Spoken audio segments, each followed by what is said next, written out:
அப்படின்னு யார் சொன்ன? எப்போ மறுத்தோம்? நீங்க எல்லாமே சரி. என்னுடைய கேள்வி, நீங்க வந்து கேள்வி கேட்குறீங்க, கரெக்டா கேளுங்க. அனுமதி மறுத்தமா? நாங்க எங்க மறுத்தோம்? மறுத்தமா? நாங்க இது வரைக்கும் மறுக்கவே இல்லையே. மறுத்ததுக்கு ஏதாவது காமிங்க பார்ப்போம். அவங்க அட்வான்ஸா போயிடுறாங்க, நாங்க என்ன பண்ணிட்டோம்? இப்பயும் கேட்டிருக்கிறாங்க, அனுமதி கொடுத்துருக்குறோமே.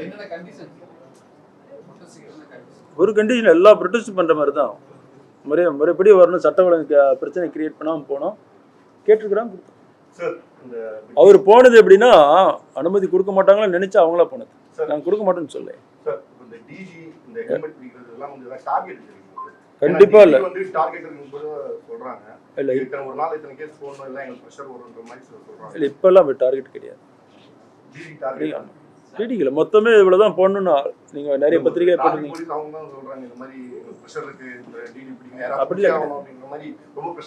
அப்படியெல்லாம் வந்து எதுவுமே கிடையாது. இவ்வளவு போட்டாங்கன்னு யாருக்கும் சொல்றது இல்லை. நம்ம நீங்க என்ன காவல்ல ஒரு காவலர் சொல்றது நம்புறீங்க, கமிஷன் சொல்றது நம்ப மாட்டேங்கிறீங்க.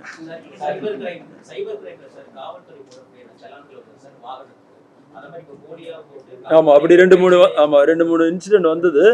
அதை சைபர் கிரைம்ல விசாரிக்க சொல்லியிருக்கிறோம். வந்தோடனே சொல்றேன். இப்பதான் 2-3 நாளா தானே வருது. அதெல்லாம் ஒருத்தர் கேட்க மாட்டேங்கிறீங்க.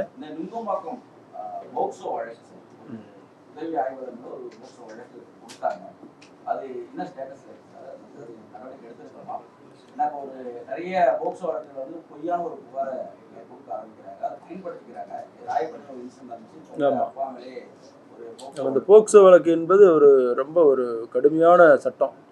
அந்த சட்டத்தை தவறா பயன்படுத்த ஆரம்பிச்சாங்கன்னா அந்த சட்டத்தோட இதாயிரும் இல்லையா? ஆமா, அப்படி பண்ணும் பொழுது அதே போக்சோலயே ஒரு செக்ஷன் இருக்குது. அந்த சட்டத்தை தவறா நீங்க பொய் வழக்கு போட்டா அந்த செக்ஷன் படி கம்ப்ளைண்ட் கொடுத்தவங்க மேல நம்ம சார்ஜ் ஷீட் போடலாம். அதுதான் பண்ணும். இல்ல, அது முடிச்சோன்னே விசாரணை முடிச்சோன்னே அப்படி இருந்ததுன்னா வரும். அதான் விசாரணை முடியல, அது சென்சிட்டிவான கேஸ். முடிச்சோன்னே சொல்றோம். செய்திகளை உடனுக்குடன் தெரிந்து கொள்ள கீழ்கண்ட கேபிள் மற்றும் டிடிஹெச் நெட்வொர்க்குகளில் எம்நாடு செய்தி தொலைக்காட்சியை காணுங்கள். பாதகம் செய்பவரை கண்டால் நாம் பயம் கொள்ளலாகாது பாப்பா. மோதி மிதித்து விடு பாப்பா, அவர் முகத்தில் உமிழ்ந்து விடு பாப்பா. அண்மை செய்திகளை உடனுக்குடன் தெரிந்து கொள்ள இணைந்திருங்கள் எம்நாடு தொலைக்காட்சியுடன்.